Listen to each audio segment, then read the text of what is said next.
Our next speaker is Iain Boal. He's a historian of science and technics, a founder of the Bay Area gathering Retort of 40 or so artists, activists, writers, and educators. Warm welcome. Thank you. Yeah, thanks.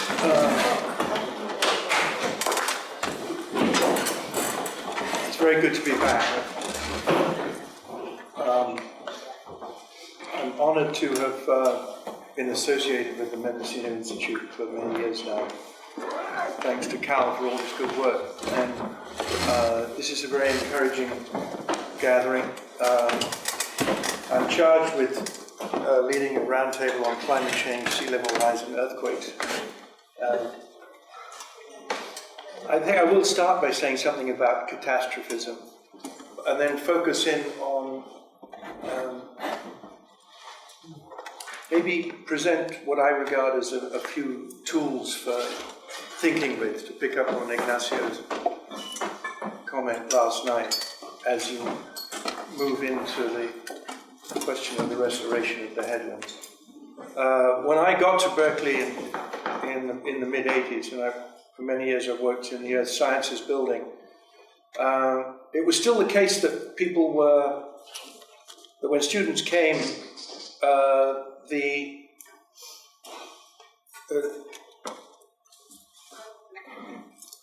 nature was a kind of a backdrop to the human drama.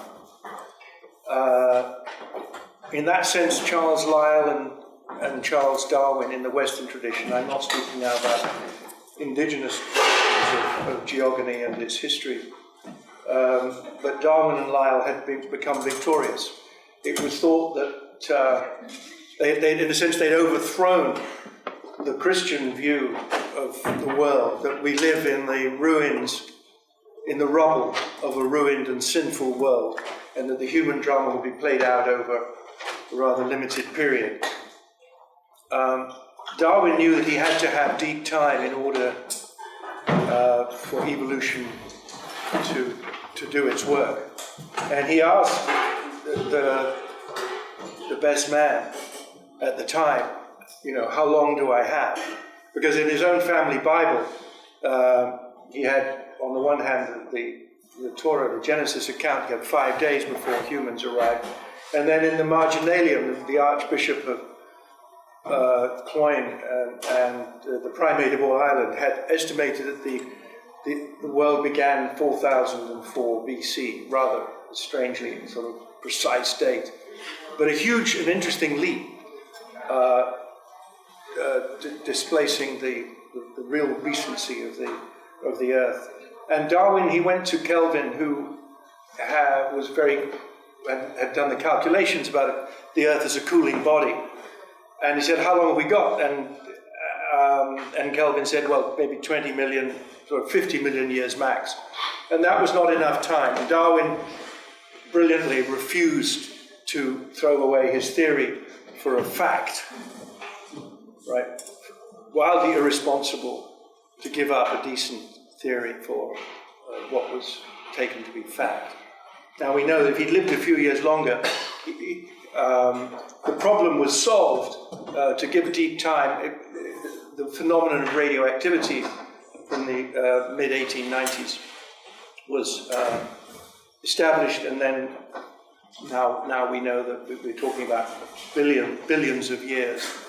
I'll come back in a few moments towards the end of these remarks, which introduce this round table, to the question of the credibility of scientific models and so on, and what are citizen scientists to do about this.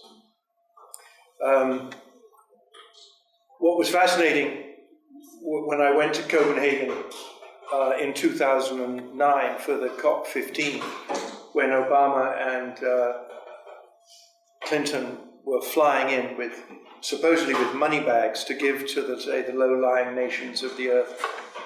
I remember a very powerful speech given by the Prime Minister of the Maldives, who had recently before that held a cabinet meeting underwater, if you recall, in a rather effective, spectacular Act. That didn't happen.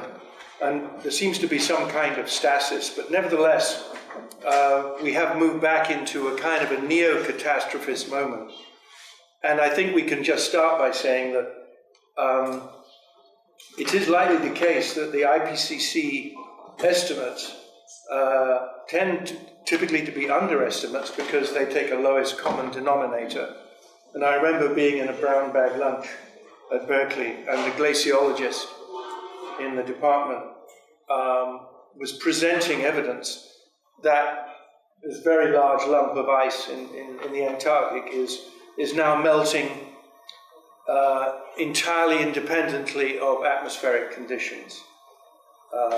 If that's true, then the question is, how long have we got before very, very substantial sea rise?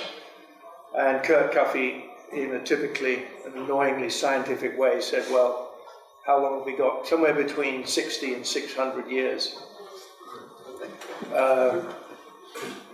Well, let's assume that we don't understand or certainly know any of the details of climate dynamics, but nevertheless, I think we can say that it's not new. The catastrophism goes back a long way into, as I say, Christian geology. Peter Kropotkin, the great Russian anarchist elucidator of the geology of Central Asia, in 1904 presented, he was almost certain that there was progressive desiccation of the Earth, and that it was a natural phenomenon, it was not anthropogenic, but that he had anthropogenic answers to it. He thought that what was needed was a massive project of reforestation. And on a small scale, of course, the question is what's to be done by way of remediation on the headlands here. What I just want to, I think, offer to the room is some thoughts about the discourse that we are entering here, that as you all know much of this already, that you're up against the control of discourse by various interested parties. There's the discourse of development, there's the scientific discourse, which is going to offer certain quantifications around toxins and so on. Above all, what we face now is the regnancy of a fairly new discourse of economics that is very hard to get around. And I'm talking now about work that's based on a very famous paper that no one's almost ever heard of, and yet neoliberal capitalism is rooted in Coasian economics. Ronald Coase was an English welfare economist who had an epiphany and decided that the main problem that capitalism faced was what he called the problem of social cost, which was the name of this famous paper from 1960. And he asked the interesting question, who is going to pay, for example, for the fires created along the line of rail from a coal-fired engine?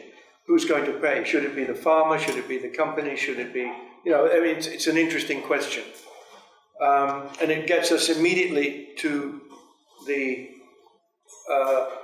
unavoidable question of social cost. We know that their game, roughly speaking, the masters of those who own the world, their game is the privatization of benefits of profit and the socialization of cost. We're all familiar with risk-benefit analysis as a term. I remember some years ago looking at a dictionary that I have on my shelf from 1960s, and I looked up the lemma under the word risk, and at the bottom there was a single reference. inside the dictionary, the encyclopedia. It just said, see profit. So profit is the other face of risk. Now, the first thing I want to say about this is, and it might be helpful, this might be one of the tools for thinking with here. I think we ought to be very clear in our minds, attempting always to distinguish between risk and hazard. Hazards are what we are exposed to, and risks are something we take or should. I mean, I think that's the best way to think about it. In pediatric epidemiology, there's a small industry. When I was working briefly in the School of Public Health in Berkeley, we were trying to map the risks of the child, the infant, eating lead in the paint chips coming off the walls of deteriorated housing. Risk was the language that was used. I actually think it's a hazard. It was medicalized as pica, that this was something that that infants were pathologically had a tendency to put things in their mouths. This kind of pathologization of what is sort of a normal human reaction is an example of the problem that we face here in the headlands. The hazards typically are produced by capitalist production. We are not consulted on it. I'm among other things, a historian of the commons, and the commons we tend often not to notice them until they're threatened. And it's very clear that historically the problem under contemporary economics is that we're invited not to notice that which isn't quantified under economic theory. In exactly the same way that about the time as the wage form was imposed in Western societies around the year 1800, which required the new institution of the police force, the imposition of the wage form drove a wedge between the waged and the unwaged. And the unwaged labor, typically by those who hold up half the world, disappeared in the world of the economist and political economy. And I would say that is a very important point to hold close as you move forward in this project.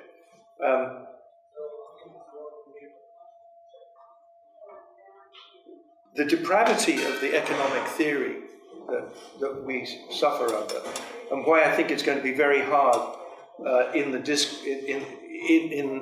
struggles around in rooms with economists, and that includes a subset of them as developers. The depravity of this way of thinking, of the disappearance of the presupposition that the human and the natural commons are simply can become sinks. Our bodies and the natural world are the sinks of the waste of this system.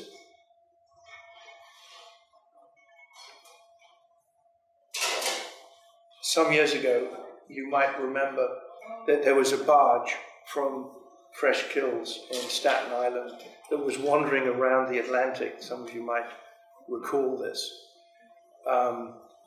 It came to my mind the other day when we first heard that certain states in the global south, in the third world, have said, no more, we're not taking any more of your waste. Where is it going to go? This is the away question, which we quite rightly has been raised. I mean, just because it's not here It's somewhere. It's somewhere else here. Someone else's here. So remember, this barge wandered around the Atlantic, and while it was being refused entry in various harbours, a memo got released or leaked from inside the World Bank, and it was at the time the chief economist there was Lawrence Summers, later CEO of Harvard, before he was sacked from that, having argued that women's brains were too small to become scientists over a brown bag lunch. Summers asked an important question from within his own assumptions. In the memo, he says, he's writing to his people inside the World Bank. On our theory, he says, and our theory means essentially the economic theory derived from Ronald Coase in the 1960s. On our theory, is it not true that the third world is very underpolluted? And you think about that for a moment. Well, that is a consequence of Coasean economics. Okay? And the logic, you understand, would go this way. You take a brown body from the south, and you calculated its his or her expectable income over a lifetime that would be foregone by dying from a cancer produced from the waste dumped on the barge, and compare it to, a white northern body. Therefore, the economic logic says that, well, yes, the third world is underpolluted. What happened after that was that the Minister of the Environment in Brazil wrote an open letter to Summers and the World Bank and said, well, I understand your logic, and I suppose it's impeccable, but it's obscene, it's a disgrace. And 2 weeks later he was sacked. Not Summers, but the Minister of the Environment. So, given this kind of discourse, the question is, what do you do about it? Because it's an already polluted site, it's a different problem that they had. And I don't know if you might be able to help us, our Homo brother and sister. The tribe in the Ward Valley, who were faced with Ward Valley being chosen as one of the nuclear toxic sites. And there was a rift within the tribe about whether to bring in monitoring equipment and, as it were, the tools of Western science. Or, on the other side, and this was interesting, saying, look, we're never going to win on that one. They'll put us into a kind of cost-benefit pretzel shape.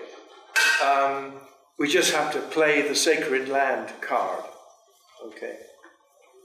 Which is an interesting. It's kind of an interesting move. Whether and there are groups, of course, working on from within a Western tradition of a sort of the sacralizing of the land.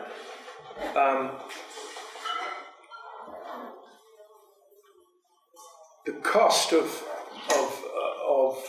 serious monitoring, the cost of making, even taking emergency measures as part of thinking about my remarks here. I was reading the League of Women Voters resolution, and then George's sheet on restoration economy. George finishes with the powerful sentence, we humans must clean up the mess we're making of the biosphere. It's good business. Well, I don't know, maybe that's a question we could take up, or is it really good business? As long as we're operating within a Coasian logic, and you have national system of accounts, which is, the United Nations has, every nation state has a national system of accounts, which takes no account of unwaged labor. I mean, this is an extremely serious business. And so we're talking, of course, about a very gendered subject here. Who's going to clean up the mess? Right. And Marilyn Waring was a very young MP in New Zealand, tried to intervene in a debate about where to put money for health services. And she objected to somebody calling the GP primary care. She said, not in my family, it's not. The GP is secondary. It's the family. And then she was told to shut up. She was unclear on the concept of primary and secondary care. And so she went off and tried to get statistics on, how do the women of the world spend their days? Once you're inside this kind of economic logic. So we're actually, we're profoundly ignorant probably about the precise details of the toxics at the headlands. Our masters have never taken much care about where the waste goes. And that's always been a general problem. I'm not saying that it's just evil capitalists. The very word for, one of the very key words for a competitor in our language, in the Romance languages, rival. A rival is somebody technically, etymologically, who simply shares a water course, rivals. So sharing water is bound to cause issues. And if we're talking about trying to think of this as a common, which we're trying to go recommoning here, then there's bound to be some rivalries going on. And it's not a unified community, of course it isn't. And as just then maybe one other tool that we might want to mobilize here as we get into this conversation is how do we think about constituting ourselves as a community? I mean, round this table, no doubt there are fractures that could be exposed. Under what sign will this work of restoration go on? What is it to be a Fort Bragger? I think of myself as a kind of friend of Gibney Lane and Casper and Fort Bragg from a distance. I think about you a lot. But when we ask that question, we go to quite deep issues of under what conditions we can keep up a good fight.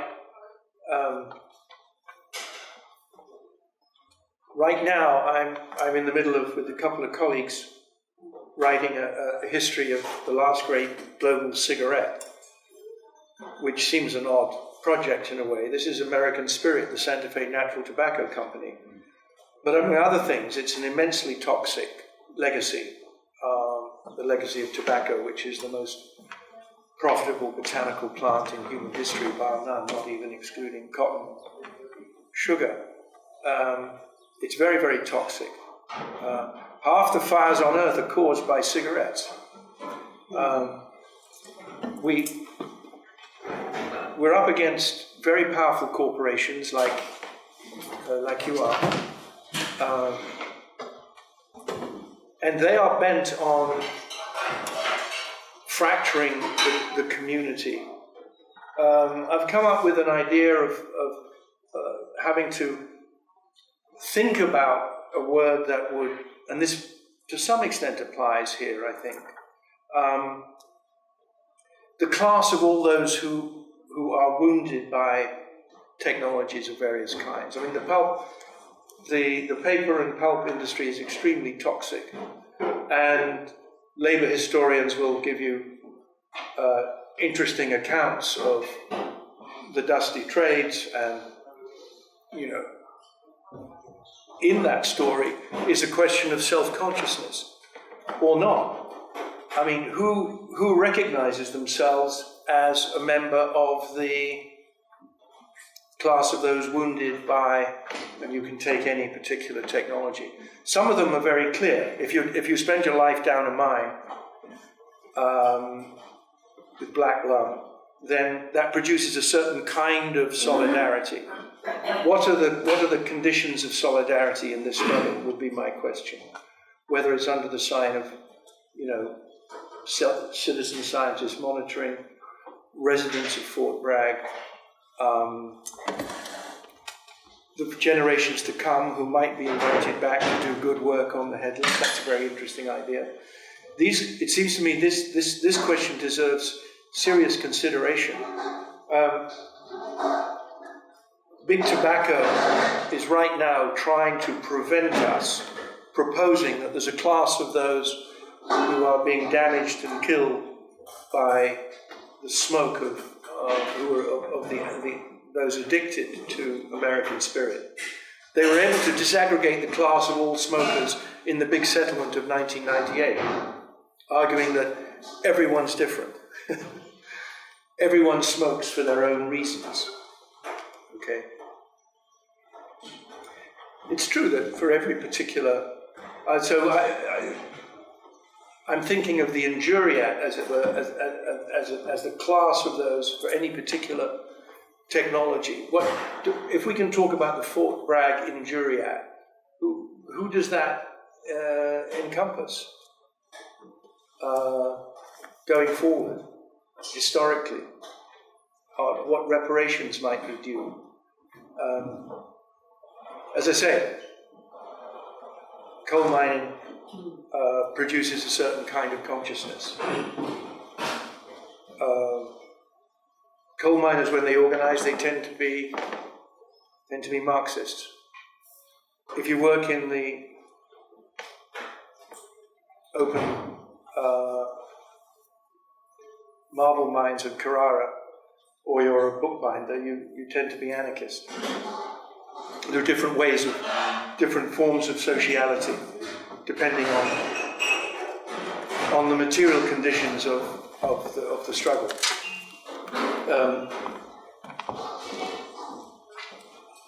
So there's a fight against the willed ignorance by the big corporations. They will be probably very unwilling to be persuaded to do the kind of long-term and deep monitoring that Ignacio is calling for. There's no doubt, but it might be a very good idea.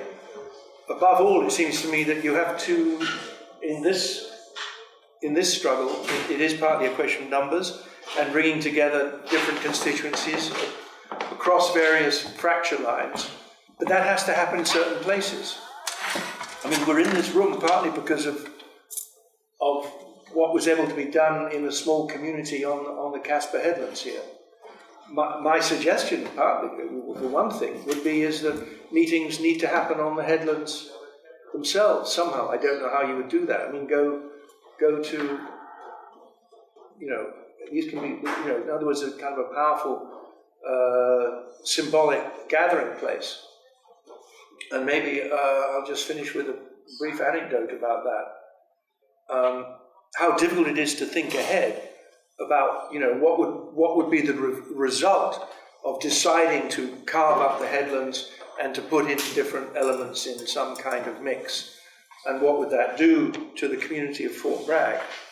My friend Dick Sclove found an interesting study done in Spain, I think down in the south, where I think it was a British and Swedish corporation was building some housing, some big housing for tourists and otherwise outside the village. And they made a deal with the village that they would put in reticulated hot and cold running water for everyone. That was part of the deal. the interesting effect, which unanticipated by anybody, and was that the building of this new infrastructure destroyed the gathering place of the women of the town around the well. So the well was a counter-hegemonic space in which gossip, which of course is always demonized under patriarchy, in which,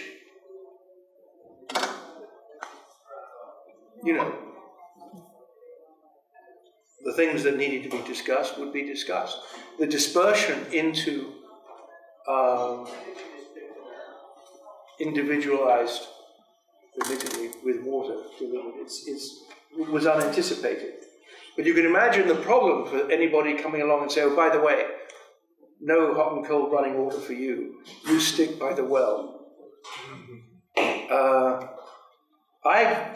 I'm very invited. I feel very invited by the vision of the daylighting of the creeks. And it would be wonderful to see these two creeks and others running free and clear to the sea. And even maybe some organic cotton sheets being washed, but I'm not going to do that. I think I'll stop there. Thank you. Thank you. Thank you. Questions? We have a few minutes. About 5. Yes. I'm going to make just a suggestion that please, folks, after we eat and do the tour, stick with us, because at 3 o'clock I'd like to talk about how the California Coastal Commission and the State Department of Toxic Substance Control is getting very invested in the conversation about environmental justice. And so a lot of these issues we've talked about today resonate with this concern that is a very important part of the mission of our California Coastal Commission, which will weigh in on every decision out of the headlands, and also the State Department of Toxic Substance Control. And so we'll talk about that later. Let other people can speak too. Thank you, Ian. That was great. Yes. Yeah, thanks. That was great. I want to address that question you posed of what are the conditions of solidarity for the struggle to come. Yeah. And I have a comment on that main question. First off, sorry for arriving late. My name is John Gallo from the Fort Bragg Heavens Consortium. I won't be able to be here all day, but thanks to the organizers for pulling this together. And thanks for everybody that's coming and came and presenting. So one of the things that has really resonated a lot with the city council members when I talk to them about this question is this idea of resilience. It's the idea of being able to bounce back in the face of some sort of consequence that we can't really see coming. We just know some impacts are coming to the coast. And so that's one of those terms that is actually could be bridge building, because a lot of the folks that don't necessarily have the same values as most of us in the room do value that. And there might be a really strong component to that. And so I even wrote an op-ed in the newspaper about this, but then I held back on some parts that I kind of wanted to share with a group like this. And by the way, is this being recorded or is this live? It's not live. It's not live. Okay. Is it possible to cut it for a minute? I'll cut it if you want. Otherwise, I'm contracted to record it. Okay. Great. So yeah, maybe talk to the organizers about this. So one of the things that I've held back from sharing with the city council members, but I would like to share with all the wisdom here in the room, is that we're part of a grander struggle society-wide, which you've alluded to and some of the other speakers have alluded to, in which really there's a conflict of vision and values amongst humans about how to move forward. And it's very likely that the battle is going to heat up in the next 20 or 30 years, and that there's going to be a real need for a place for regeneration and refueling and recharging for the people that are in the front lines, especially those in the Bay Area. And then at some point, there might actually need to be a place for retreat and just reconvening and rebuilding. And I feel like, so for many reasons, because of the geography, that the Mendocino coast is prime for both of those objectives. And that it's what happens on the mill site is going to strongly affect what constituency comes here for their replenishment and their rejuvenation. I heard a unsubstantiated rumor that some of the top Republicans of the country came here for a retreat recently, which wouldn't surprise me. It could be a rumor, but it wouldn't surprise me knowing who owns the land out there right now. And so that's an underlying thing about resilience is in choosing resilience, choosing your partners. And so the question to you and some of the other folks in the room is, can this be a motivating factor for coalescing the local community towards a vision of resilience on the mill site and see what would it take to be resilient out there, but also a bridge building and collating vision for the people outside of the community that do know about this place and have some care about it, and being able to build that network among the similarly minded folks in the Bay Area that care about resilience. So, of course, it's international as well, but just for now, let's just talk about local versus Bay Area and building that bridge. So, I was wondering if you can comment on that based on your historical, economic perspective as well as strategic partnership.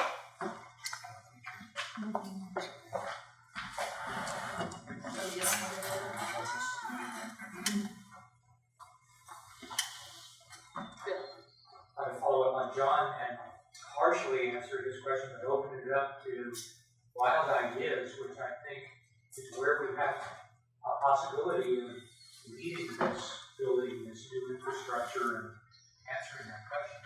We need a new name for that. How about Noah Harper? I'm thinking somewhere along those lines, Bruce. I found out, We gotta go back to the basics. I realized that although I supposedly live in Casper, North Casper, my zip code is 95437. So I didn't, several years ago I really didn't identify with the name Fort Bragg, although all the old time people do. And so I had my mail addressed to Brookfield Drive, Noyo Harbor, California, 95437. No problem. I changed the name of my town, but I didn't change the zip code. And I didn't have to convince anybody else that it was a good idea. I just changed it. Yeah, so, Now I get letters from my sister. You've obviously never had to deal with the postmaster. No, I didn't. I didn't write it. It's a simple idea. I mean, every time we hear we're all driven by our biases. I've been born in that bigger town up there, but I grew up in Mendocino, got conceived in Mendocino, so that's where I started. Every time I hear Fort Bragg, I just see the trail of tears that we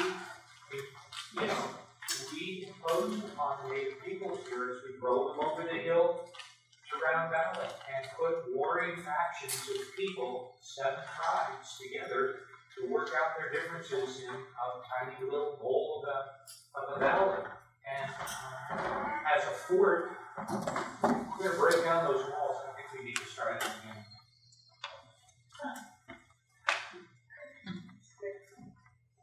I think that answers your question, John. That's the economics. Is break down the wall. Yeah, we'll take 1 or 2 more conversations, and then we need to get ready for our tour. Yes. The very brilliant and prophetic novelist Octavia Butler actually wrote about Mendocino County being the retreat place for people in this battle.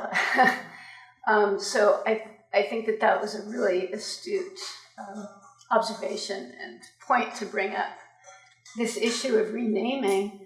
How many mill creeks are there in Mendocino County? I mean, there's so many everything is named after that that history. So that would be a pretty big endeavor, maybe a different project, but I completely agree with this point. And I think these are the steps and the kinds of things that we all need to be paying attention to and trying to work toward in this struggle that is centering around the cleaning up of the hillside. Yeah, I'm facetious here. I mean, I know that's not a reality, but it's a good place to put your mind around what the history leads us to, so we can build this new infrastructure and change this direction. I just one more thing. The Fort Bragg Museum and the big giant slab. Has anybody seen the big giant slab with the saw across it? Yeah, the list of 12 things that happened since 120 BC when this tree was cut there, when this tree started growing. I mean, just the history that's being represented is kind of insane. So I'm really glad that these points are being brought up, because these are the things that we really need to be paying attention to. I don't know that it might be presumptuous of me to say this, but I think that we have to take into consideration that we have this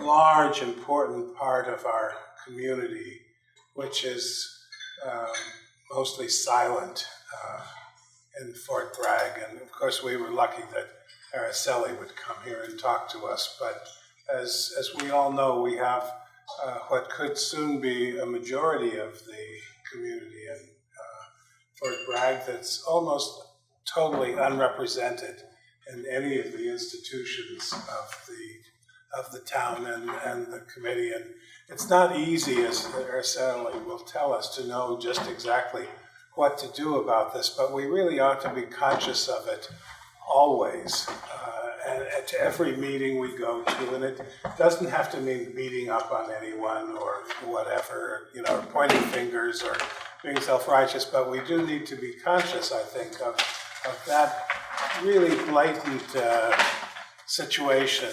And especially on a weekend like this, I think it's not inappropriate to just mention it, that the president has apparently sent out the battalions right across the country to round up families starting this morning. And it's a little off subject, but I think that has to be part of our project to, can we, in that sense, do whatever we can to make Fort Bragg a healthier, happier place for everybody. Yeah, one comment and then we're going to take our break. So I'm in kind of looking at the vast amount of the town that is sort of unheard of. I want to get back to your idea of injury, because it's both a blessing and a curse that this land is still owned by GP. I was just up in Arcata and also talking to a colleague of mine at the Park Service, where they're working on a mill site up in Oric, where the companies went belly up and just left the toxic mess there. And so the fact that we have an entity, a responsible entity, that, although powerful, could be still held to task to clean it up. If we talk about the injuria, it's not just the toxins that are in the ground. For years, they were spewing those toxins, for decades, for 100 years, spewing those toxins all over the town. I remember when I first moved here, and I'm a relative newcomer, moved here in 1999, and I remember going out to my car and seeing the soot and the ash on my car. Well, what's in that soot? What's in that ash? What people who worked there talked about, that they saw the impacts it had on their bodies, the impacts that it had on people who didn't work there, on the children, on, if we look at the epidemiological data on clusters of cancers and birth defects in Fort Bragg, I think that there are some that are a testament to that burden that the town has suffered. And I think that that might be a gathering place for getting people to realize just what that impact was. So it's not just what's left there, it's what was done there for so many decades. So that might be a gathering place for, sort of metaphorical gathering place for getting conversations started with people who aren't necessarily currently participating in this process. And I love the idea of actually gathering out there. There's a couple of big parking lots, places where we have to be outside, where we could actually gather people and maybe do, with your permission and maybe with your knowledge, healing on this land, because there's so much sadness there because of the harm that was done, and I think healing has to happen. That's great. I think to pick up on the resilience question, we could think of this as a moment of in praxis between so much retreat, but reflection and action. I mean, there should be a constant move back and forth between those two moments, and that I mean a gathering on the headland which takes all this into account would say, we're resilient, and all of us together, and we're back. We're leaping back into it. Yeah. That's, Do you want to talk about logistics for the break? Well, we have a lot of nice food, which we're going to bring right out. We have room for, I think, 14 people to go on the bus to the tour. If more people want to go, we can just organize a couple of cars to take people. For those people, we have a bagged lunch to take, and then we'll try to get it all done. Pretty much get there and back in an hour or so. I hope people will come back for the afternoon because we have a number of really good speakers, and not on your program is Karina Nielsen, the oceanographer from San Francisco State, who will be here, plus Gail, who's here already, plus the important panel, which is going to be trying to, they're tasked to try to sort out what we've been talking about and see what we can say about going forward. So, and then after that, we're all invited to the Tarbell's beautiful home and garden overlooking the the ocean for a wonderful reception with food and drink. And so I think even though we're all busy, I hope people will stay. So, Cal, we should take that poll right now because that we'll be bringing out the food, some of which is bag lunches, and some of which is just deli tray stuff here. How many people want to go to the website and visit the website? Okay, wait a minute.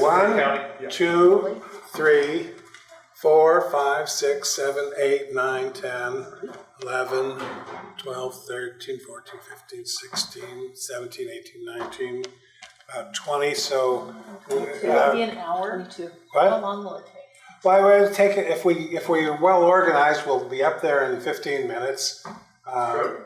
We're going to the Alder Street entrance, and I can go with 3 people, and then we have a bus for, you said 17? 14. Okay. So if we had 2 cars. Yeah, we'll need a couple of cars, and that would be great. Okay. Would some people be willing to help? I want to go see if the bus is here to help bring the food out from the kitchen. Actually, before you do that, I'm Judy Tarbell. And I want to say that we did not just rent a house, we live in a really old house. So don't have any expectations. This is not a smoking. Have you working on that? She does too have a splendid house. Okay, you can stand.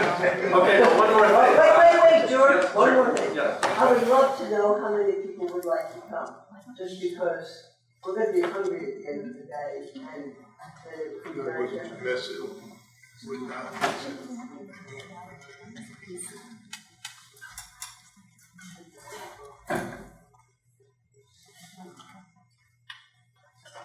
I've got that covered. What time is that? We're distracted. 20. I know, What time is that? We should be distracted. I think 10 o'clock. Yeah, we're gonna finish up here at about 4:30, and we're gonna have to all pitch in and help with the putting away of tables and chairs and that sort of stuff. Give Jim and Judy a chance.